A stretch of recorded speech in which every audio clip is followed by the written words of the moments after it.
Joël Grill, bonjour. Gilet jaune de la première heure, retraité de la fonction publique. Et aujourd'hui, tu viens apporter ton soutien aux grévistes de la raffinerie de Grand Puy. Pourquoi?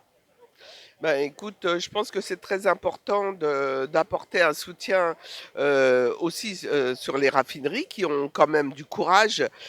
Total, c'est pas le patron hyper gentil, donc c'est courageux de leur part. Ils sont entre 20 et 40% de grévistes.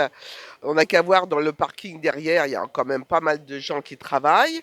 Bon, ils ont une super organisation, c'est pas mal. Donc, ils ont l'assurance aussi, grâce aux caisses de grève, d'avoir en partie leur salaire, pas intégralement, mais une partie de leur salaire, ce qui est mieux que rien du tout.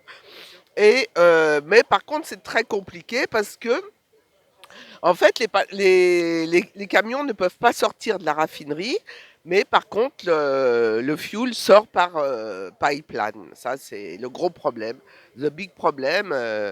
Tout est prévu, quoi. Au total, est trop malin.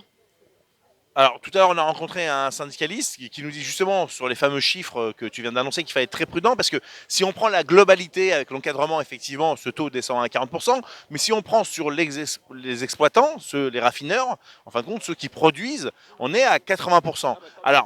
Alors justement, il n'y a pas de 100% parce que on a vu des gens en tenue et comme ils sont en Céveso, sites stratégiques, ils ont aussi les mêmes contraintes que le service minimum. Mais aujourd'hui, les Gilets jaunes, votre présence, elle est bien plus que symbolique, puisque vous avez ramené des vivres. J'ai vu que vous avez cotisé à des caisses de solidarité. Mais qu'est-ce que vous pouvez faire pour que maintenant la population tout entière se mobilise ensemble pour demander ce que vous avez demandé depuis le 17 novembre 2018?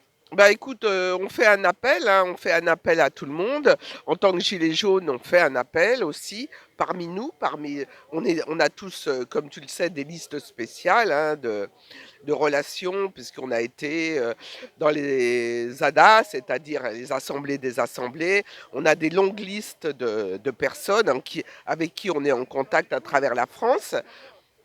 Et à partir de là, bon, bah, on lance des appels à rejoindre, à occuper les raffineries pour ceux qui peuvent, ou à aider l'occupation, et puis à soutenir financièrement, parce que même si déjà ils auront pas rien, ils auront un tout petit peu de leur salaire, bon, c'est toujours compliqué, surtout quand ils remboursent des prêts, s'ils ont des enfants, etc.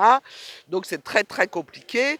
Donc il faut penser à ça, quoi. Il faut vraiment les soutenir financièrement et puis, un peu comme les grévistes de la RATP et de la SNCF, c'est vrai qu'une grande partie de la population fait de la grève par procuration.